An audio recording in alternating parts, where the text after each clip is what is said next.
Welcome everybody. As I said to Fee, extra points for coming out in the rain. Zoom people get extra points too, just because I'm feeling generous. Welcome Beth, and welcome, I don't know what your name is, but you're very welcome. And so we always begin practice with something called a Dharma glimpse, which is a short piece of writing that describes a moment of inspiration, just ordinary inspiration, where something kind of occurs to us in a new way. And Graham's kindly agreed to read this week's Dharma glimpse, which is by Izzy. So over to Graham. Thank you. Thank you. A Dharma glimpse by Izzy Ellis. I woke up one spring morning, and as I left the temple to get to an early shift, I found my car window had been smashed in the night. The stone that we usually use to weigh down the lid of the bin, to stop the lid blowing open in the wind, lay on the floor next to my car. I remember wanting to believe that a strong gust of wind had blown the stone off the bin into my car, but given the distance between the car and the bin, unless there'd been a transient departure from the laws of physics at some point in the night, it was unlikely. More likely, someone had thrown the stone at the window. I was flooded with anger. A part of me was searching for someone to blame. I remember trying to blame the Sangha member whose idea it had been to weigh the lid down with a stone in the first place. They were tempting fate. Of course, people can't be trusted to walk past a stone so close to a car window. The urge to throw the stone is just too strong. This part was desperately clutching at straws. I remember picturing scenes in my mind. A group of young men walking back home from the pub, drunk and rowdy. Someone throwing the stone for a laugh or to assert themselves. In its attempt to find some explanation, my mind created elaborate tales. I remember thinking, who would do this? And wondering whether it could have been someone I knew. I felt my faith, trust, and love in people waver. Some of that was restored later that day when the daughter of the person I was caring for came back home with a package of pastries and insisted I take some. I don't usually eat dairy, but I was eager to accept this gift from a stranger. To lap up any love going, I gratefully accepted. Pieces of the puzzle came together later that day when a temple mate told me in the kitchen that they'd heard commotion in the night. Someone screaming, the sound of smashing glass. They said it sounded as though the person was upset and in distress. There was glass on the ground opposite the temple too, so it looked as though the person had smashed other windows. On hearing this, I sensed a shift in my understanding. The selfish, vindictive, hateful person I'd fabricated in my mind suddenly evaporated. In its place, a person in pain, wounded, unable to contain their suffering. Someone overcome by this human impulse to destroy. Someone I could instantly empathize with.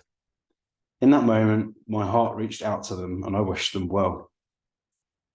Every now and again, when I spot the dent in the side of the car or feel its rough surface, I think of them and I feel this warm glow of love in my belly. It extends out to them and all those who suffer in that moment. Namamida Bu. Namamida Bu. Thank you so much. Welcome, Philip. So we always move from Dharma glimpse into silence, and we sit in silence for 10-15 minutes. All of the things that we do here in the shrine room are different ways of hanging out with the Buddha, or hanging out with what the Buddha represents, which is infinite compassion and infinite wisdom, the kind that Izzy connected with by the end of her Dharma glimpse. So as we sit quietly, you can either just notice your breath as it goes in and out of your body, or just listen to the sound of the rain. And as your thoughts wander, which they definitely will, just notice that they're wandering and gently bring them back to your breath or to the sound of the rain without having to push anything away or beat yourself up. And over time, you may feel more settled. If you don't feel more settled, just trust that settling is happening. It might just take a long, long time. Then after a while, we will chant together. We'll chant the word Amitabha, which is the name for the Buddha of infinite light. And do join in when you get the tune. Namo Meetupi.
Amitabha.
Amitabha.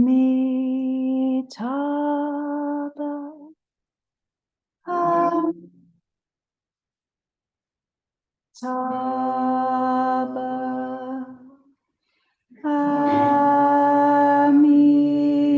Amitabha. Amitabha. Amitabha. Amitabha.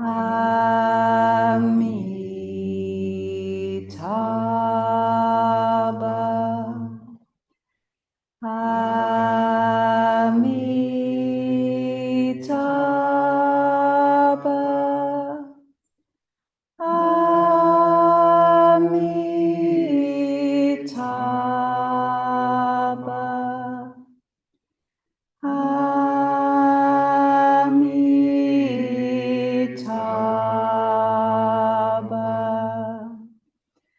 Amitabha. Amitabha.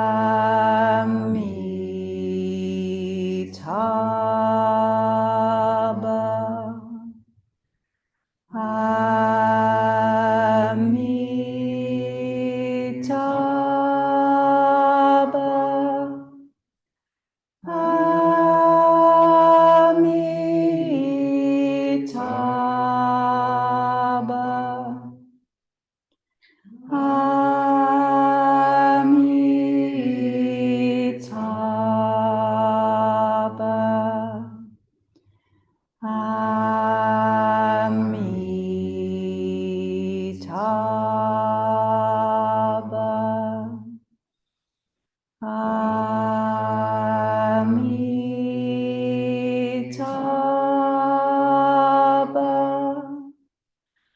Amitabha.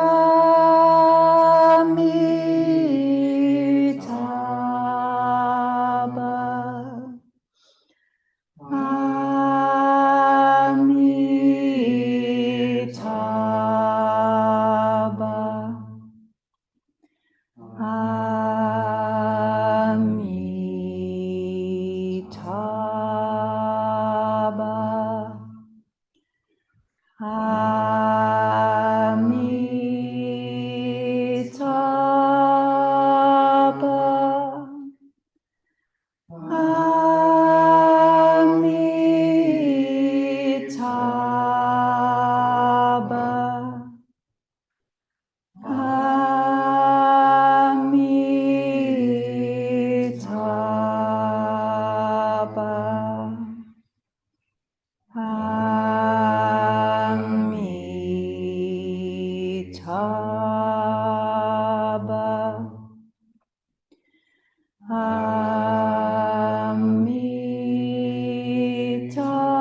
Amitabha.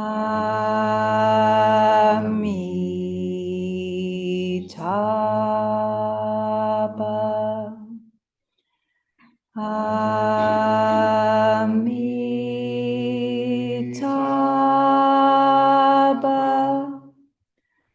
Amitabha.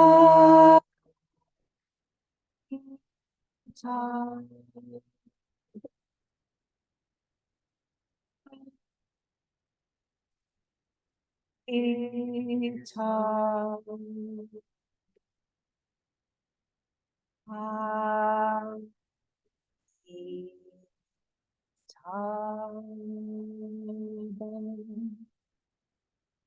Amitabha.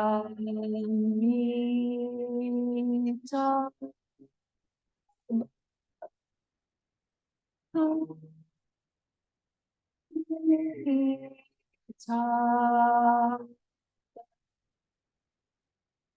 Amitabha.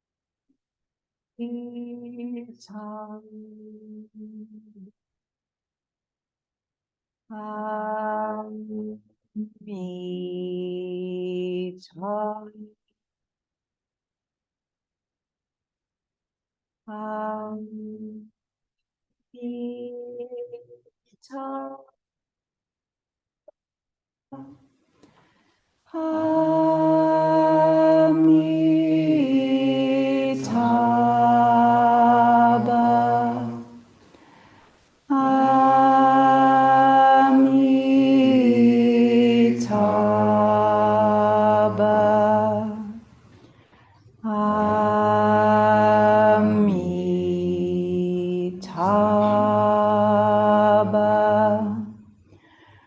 Amitabha. Amitabha. Amitabha.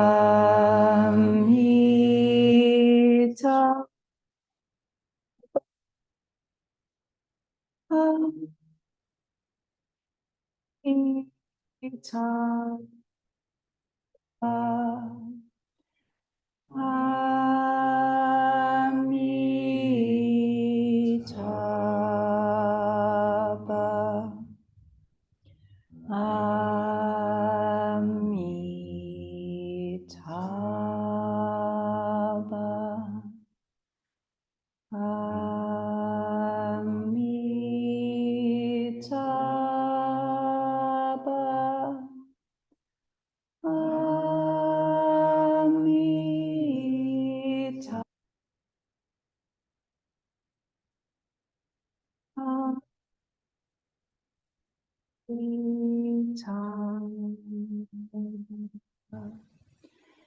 Amitabha.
So we will now recite the refuges, precepts, and bodhisattva vows together. And these words remind us of various things. They remind us to lean in to what is reliable. They remind us to try and head towards ethical behavior and ethical life. And they remind us that there are many beings suffering and that we may be able to help some of those beings, those suffering beings. So do repeat after me. For refuge, I go to the Buddha. The one who is awake and full of love. The one who is awake and full of love. Namo Buddhaya. Namo Buddhaya. For refuge, I go to the Dharma. For refuge, I go to the Dharma. The way of understanding and love.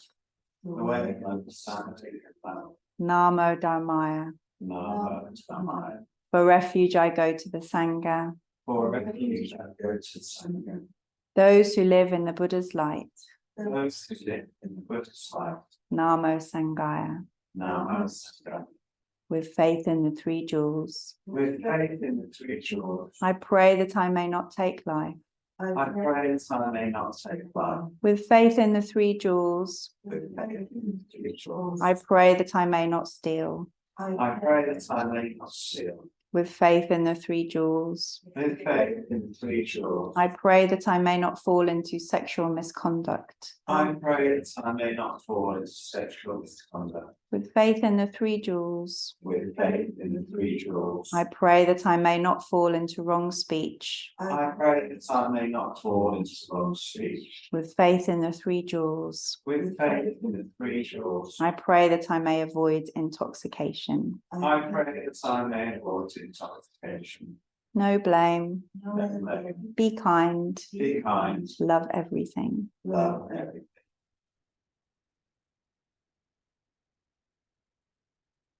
Innumerable sentient beings, We vow vow to save all inexhaustible undiluted passions, We vow to transform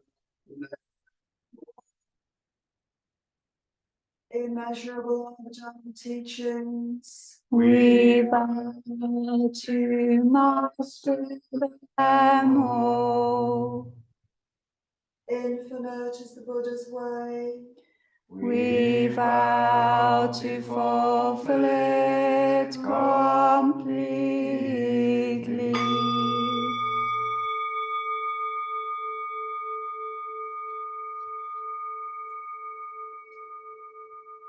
Namo Amida Butsu. So during the refuges that we've recited together just now, if you were paying attention, you may have noticed that the second refuge was different to the one that we usually do. For refuge, I go to the Dharma, all that guides us to wisdom and compassion. And what happened is I got distracted by a little pussycat on on one of the screens on my laptop. And then suddenly I realized I needed a line. And the line that came to me is the line that we recited for 10 years before we rewrote the refuges last year. And not only did it come to me, but then it just replaced I couldn't remember the old line. I couldn't remember the new line.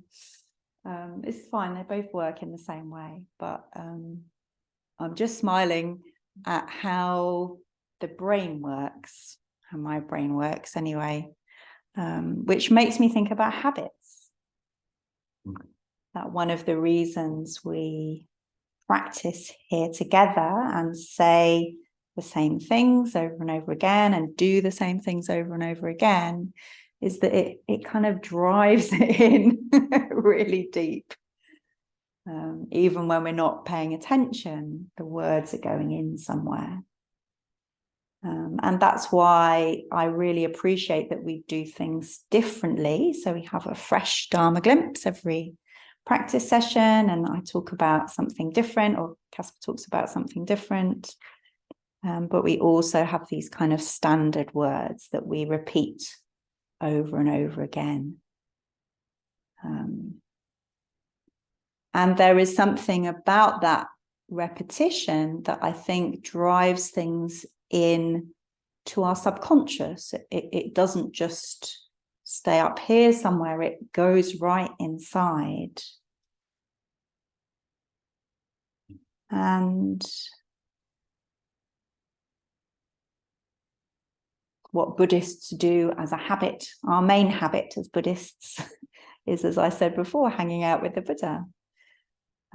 Because when we repeatedly come in front of a statue of the Buddha, or do a bit of meditation in the morning, or say the Nembutsu, or walk slowly around the garden, appreciating nature, we are developing a habit of being in relationship to something that helps us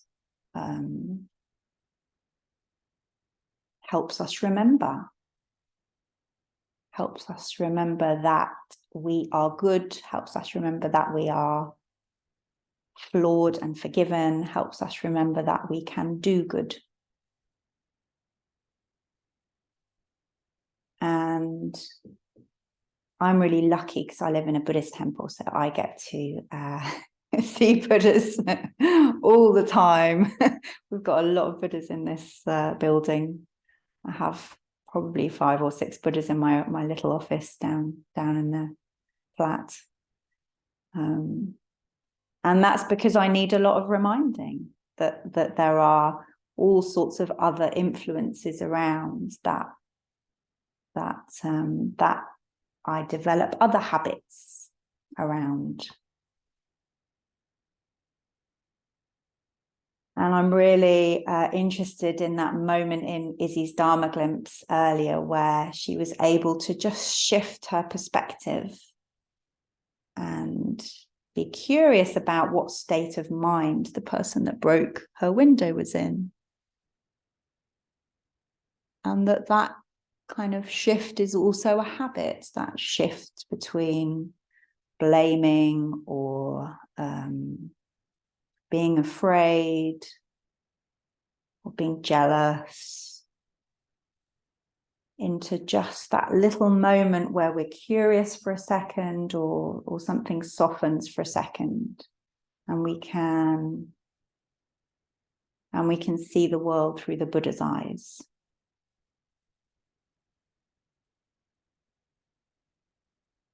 So we take refuge in the Dharma. All that guides us to wisdom and compassion, is that right? Yeah, good. And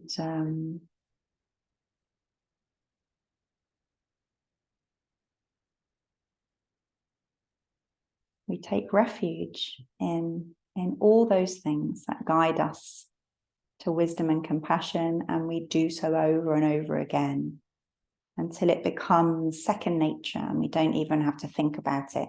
We just open our mouth and the words come out. Namo Mita Be. So we will now bow to the Buddha, which is a way of paying respect to the Buddha. It's another habit that we form. It also encourages us to be humble.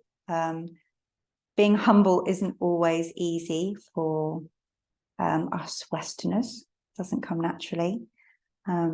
We've been reading recently a book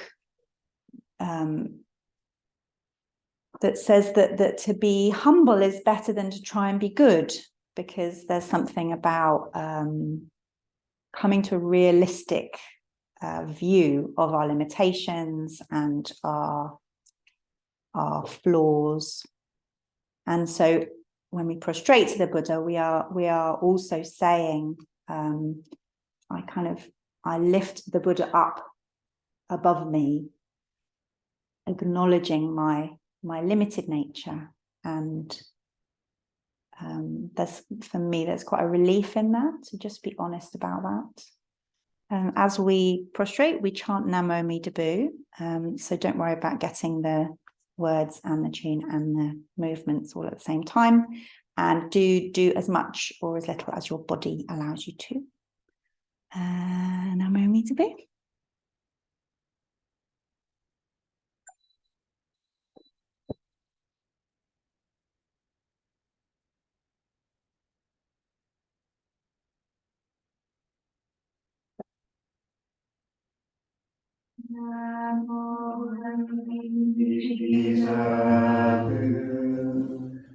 Namo Amida Bu. Namo Amida Bu.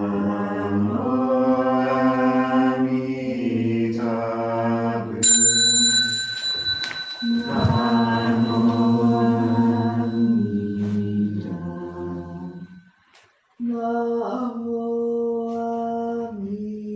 Namo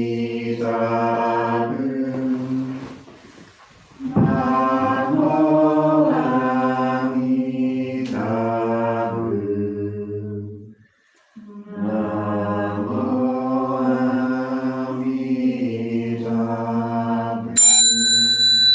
Namo Amida Bu.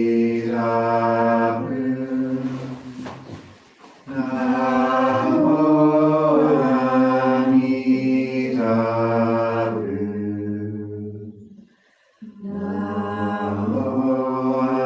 Amida Bu.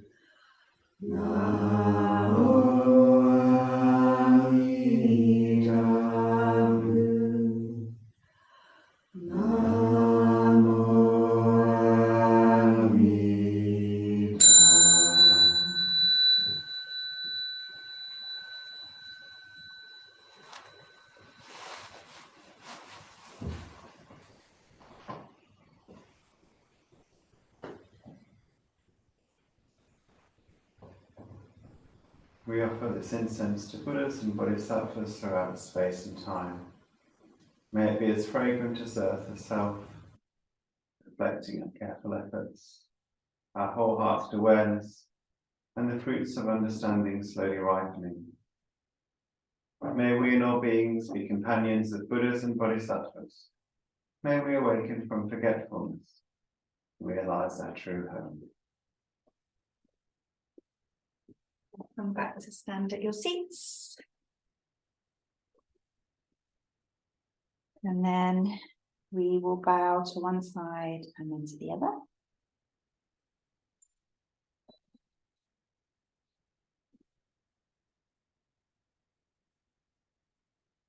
And to the Buddha. Tidy our seats and bow to our seats.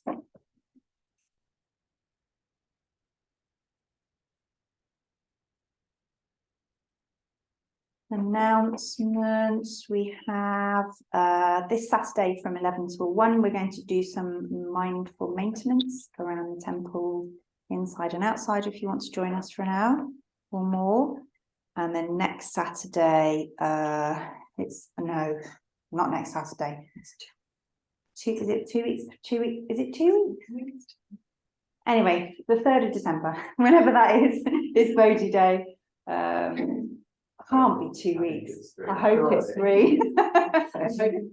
Yeah, Well, it could. it's 3 weeks, I think. Oh, anyway, 3rd of December, we'll discuss it later. Is that everything? I think so, yeah. Am I me to boost? So we finished with the closing verse, which is on your bit of paper if you want to join me, and do unmute if you're on Zoom. Sorry that my head's cut off.